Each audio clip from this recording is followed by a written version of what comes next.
मेरा नाम wing commander अभिनंदन है। मैं भारतीय वायुसेना में एक लड़ाकू विमान चालक हूँ। मैं टारगेट ढूंढने की कोशिश कर रहा था। आपके एयरफोर्स ने मुझे गिराया। उसके बाद मुझे अपना जहाज छोड़ना पड़ा था जो टूट गया था, और मैंने इजेक्ट किया। इजेक्ट करते ही उसके बाद जब मेरा पैराशूट खुला और जब मैं नीचे गिरा, मेरे पास पिस्तौल थी और लोग बहुत ज़्यादा थे और मेरे पास बचाव का सिर्फ एक ही साधन था। मैंने अपनी पिस्तौल गिरा दी तो मैंने भागने की कोशिश की। मेरे पीछे लोग आए थे, उनका जोश काफ़ी ऊंचा था।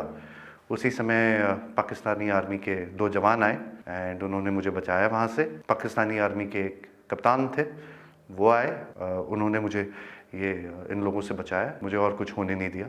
फिर वो मुझे अपने यूनिट तक लेके गए जहाँ पे मुझे फर्स्ट एड दिया गया एंड फिर उसके बाद मुझे हॉस्पिटल ले जाया गया जहाँ पे मेरी जांच हुई और मुझे और एड दिया गया।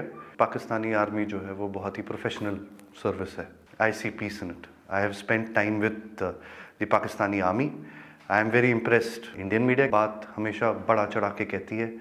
जो छोटी सी चीज़ होती है उसका बहुत ही उसको इतना आग लगा के, इतनी मिर्च लगा के बोलते हैं वो, उसमें लोग बहकावे में आ जाते हैं।